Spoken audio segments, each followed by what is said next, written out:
The urinary system or the renal system is composed of organs, tubes, muscles, and nerves that works together to create, store, and carry urine. It also filters the plasma of blood and regulates blood volume by excreting excess water in the form of urine.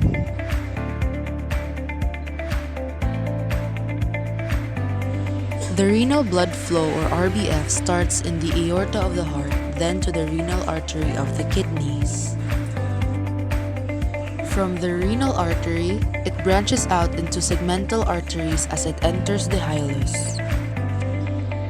From the segmental artery, it goes into the interlobal artery, arcuate artery, and the cortical radiate artery, which branches out from the segmental artery.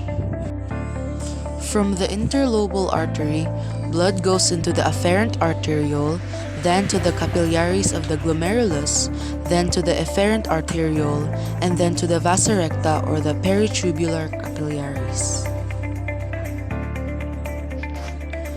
The afferent arteriole, capillaries of the glomerulus, efferent arteriole, and the vasa recta or the peritubular capillaries comprises the nephron-related blood vessels. From the nephron-related blood vessels, blood makes its way back to the heart through the cortical radiate vein, arcuate vein, lobar vein, renal vein, and to the inferior vena cava of the heart.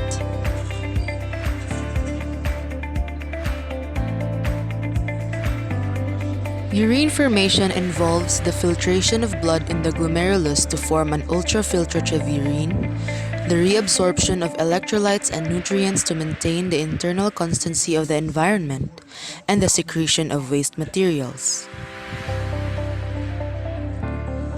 Filtration occurs as blood enters the glomerulus through the afferent arteriole, then plasma moves to the capillaries of the glomerulus, then to the Bowman space. Then, the filtrate moves to the tubular segments of the nephron, where electrolytes and nutrients move back into the bloodstream.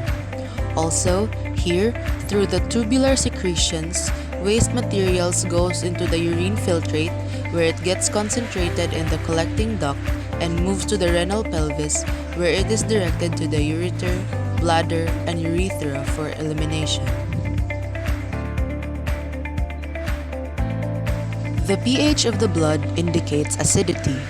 The normal range of pH is between 7.35 to 7.45, since a little shift in the equilibrium may result to a disruption of biological processes and destruction of proteins.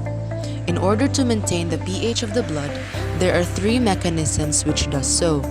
These are pulmonary regulation, renal regulation, and buffer systems. Pulmonary regulation involves the expulsion of carbon dioxide through exhalation. The amount of CO2 exhaled by the lungs is regulated in accordance to the changes in acidity.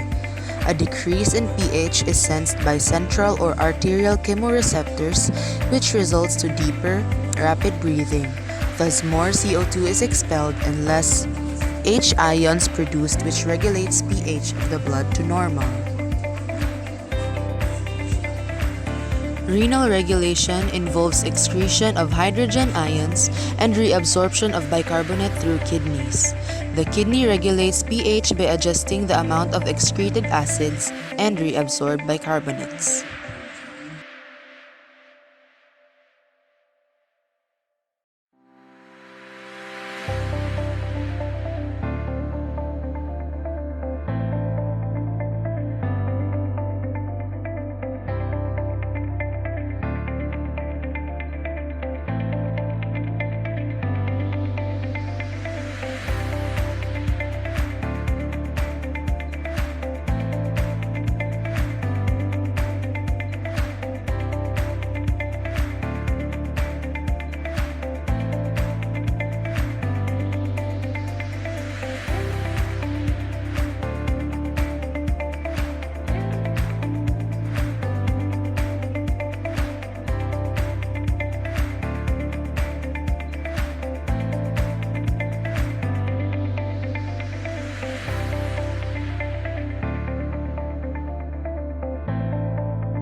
Buffer systems are substances that resist the change in pH.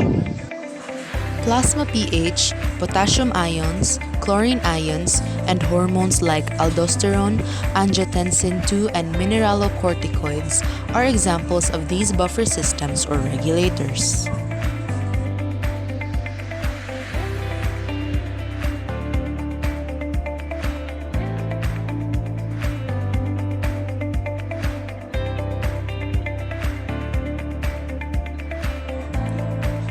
Acidosis is a process that causes increased acidity, which can result to respiratory acidosis or the accumulation of carbon dioxide due to inadequate function of the lungs, or metabolic acidosis, which is the excessive production of metabolic acids, which decreases kidneys' ability to excrete and ingest acids.